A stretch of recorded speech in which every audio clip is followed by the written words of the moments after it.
അതെ, നമുക്ക് ബനാന കൊണ്ട് ഒരു 4 മണി പലഹാരം ഉണ്ടാക്കിയാലോ? അതിനായിട്ട് ഞാനിവിടെ 2 നേന്ത്രപ്പഴം എടുത്തിട്ടുണ്ട്. അത് നമുക്കൊന്ന് കട്ട് ചെയ്ത് പുഴുങ്ങിയെടുക്കാം. ഓക്കെ,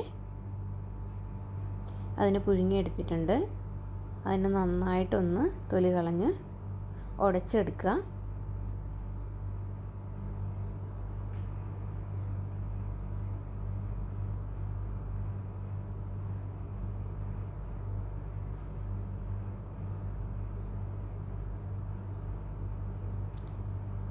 നന്നായിട്ട് അതിനെ ഉടച്ചെടുത്തിട്ടുണ്ട്.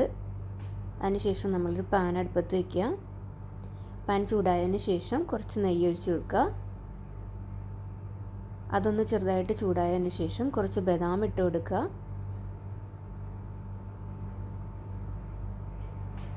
അതിൽ കുറച്ച് കാഷ്യൂനട്ട് കൂടി ഇട്ട് കൊടുക്കുക. എല്ലാം പൊടിച്ചിടണം കേട്ടോ. കുറച്ച് ഉണക്കമുന്തിരി കൂടി ഇട്ട് കൊടുത്തിട്ടുണ്ട്.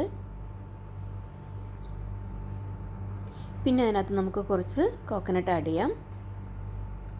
അതും ആഡ് ചെയ്തിട്ടുണ്ട്.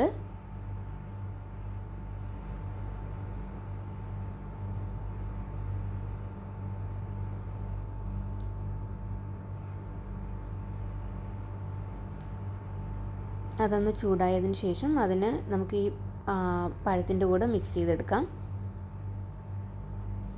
അതിനകത്ത് നമുക്ക് ആവശ്യത്തിന് ഷുഗർ ഇട്ട് കൊടുക്കുക.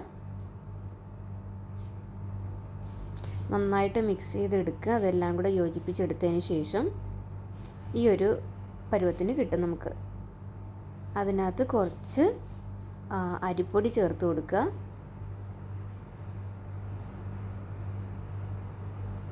അതും മിക്സ് ചെയ്തെടുത്തതിന് ശേഷം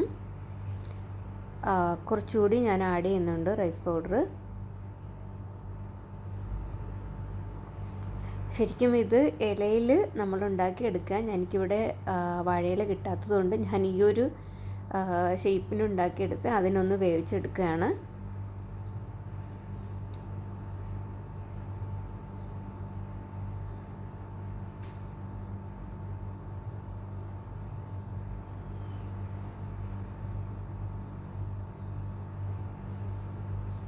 നമ്മളെ 4 മണി പലഹാരം റെഡി.